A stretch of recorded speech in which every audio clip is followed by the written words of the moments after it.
Good morning. This is KELOLAND on the go with all you need to know in news and weather as you start your day. Firefighters battling the Schroeder fire in the Black Hills have been able to contain 47% of the fire. It's burned more than 2,100 acres. The fire forced hundreds of people out of their homes, but Wednesday, some of them got to go back home. KELOLAND News spoke with the Lockhart family who shared their experience being out of their home for nearly 48 hours. But just after 9 a.m. Wednesday morning, they got to go home. Our house is out of danger for now, so we are home and our animals are happy.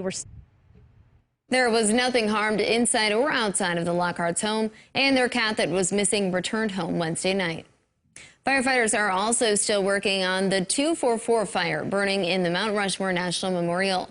Crews say the fire has burned 136 acres and is 75% contained. As of 5 o'clock this morning, Mount Rushmore is once again open to the public. Highway 244 reopened at midnight. However, Iron Mountain Road will remain closed today. A second person could be heading to prison for the rest of his life for his role in the death of Phyllis Hunhoff of Yankton. On Wednesday, a federal jury found 50-year-old Ramon Simpson guilty of kidnapping, resulting in death, and conspiracy to commit kidnapping. Hunhoff didn't return to her home in Yankton early November 2018 following a visit with her mom. Her burned body and car were found several days later on the Santee Sioux Indian Reservation in Nebraska. An investigation led to the arrest of Simpson and Joseph James. James pled guilty last year and was sentenced to life in prison. Simpson will be sentenced at a later date and also faces life in prison. Officials have released the name of the inmate who was found unresponsive at the Pennington County Jail. Around 2:30 Tuesday afternoon, Pennington County correctional officers found an inmate unresponsive inside a cell. He was taken to the hospital where he later died. 63-year-old Donald Sorensen was being held on state charges. An autopsy was completed on Wednesday. South Dakota's Division of Criminal Investigation will be handling the investigation. Turning to weather now, we're seeing warmer temperatures as we head toward the weekend. That's right. Let's find out how warm it can get with meteorologist Scott MUNDT. Good morning, Scott. Well, good morning, you two. Good morning, everybody. We are looking at very warm temperatures for this weekend. Numbers in the 70s and 80s. We'll keep an eye or two on the record books to see if we do set any records for heat by Easter Sunday. In the meantime, it looks like we will remain dry for the next 7 days, aside from maybe western South Dakota. By day 7, we do have that chance for rain, 20 to 30%. We'll see what we can do about adding better chances beyond the 7-day forecast. More information with meteorologist Brian Karstens coming up. Thanks, Scott. A new South Dakota state law will work to find missing or murdered Indigenous people. Tuesday, Governor Kristi Noem signed House Bill 1199 into law. That bill is an act to establish the Office of Liaison for Missing and Murdered Indigenous Persons.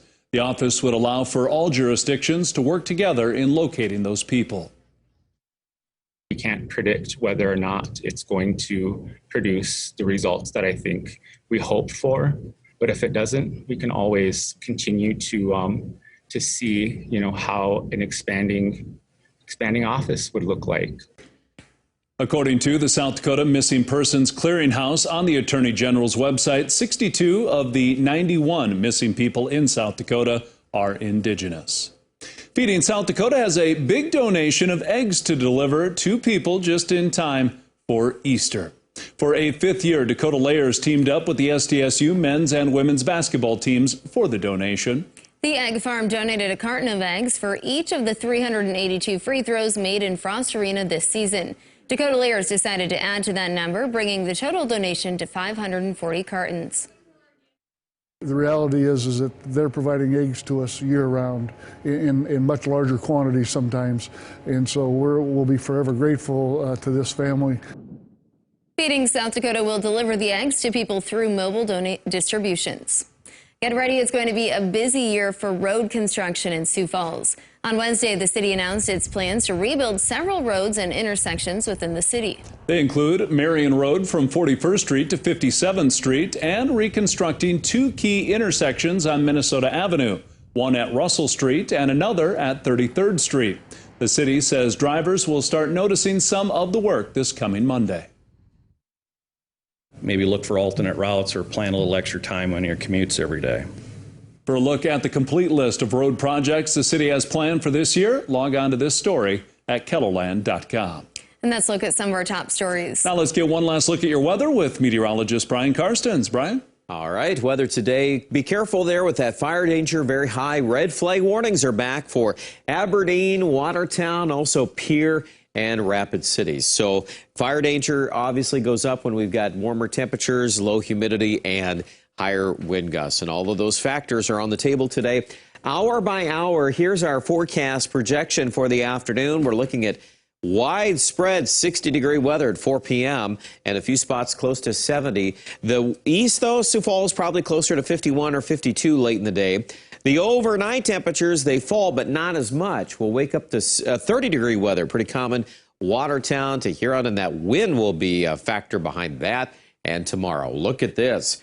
70s likely from Mitchell west all the way back through winter. Could even be close to 80 in a few spots tomorrow. So these fire weather concerns will continue. And it's dry. No mention of any rain until maybe the early to mid part of next week, maybe by Tuesday, Wednesday. So these frontal boundaries until then look like they're pretty subtle. There could be some thunderstorms east of us by Monday as we start to tap into just a little bit of humidity touching southeastern KELOLAND. But that'll be pretty short-lived as we'll likely see things cooling back down just a little bit at the end of the 7-day. Highs today, 57 degrees in Aberdeen, 67 in Pierre, 70 at Rapid City. 7-day forecast, simply above normal. Look at that, 80 on Easter, 80 on Monday, 75 Tuesday, 71 Wednesday. Numbers here for Aberdeen are also well above normal. Overnight lows are generally warming as we go into early next week as well. And for right now, for Pierre, we're keeping things dry, but I would continue to watch. Maybe by Wednesday, we could see some of this cooling weather along with a chance of a rain shower. Hopefully, we'll get some moisture for the west as well by day 7. Check out details with our Storm Center update right now at KELOLAND.com.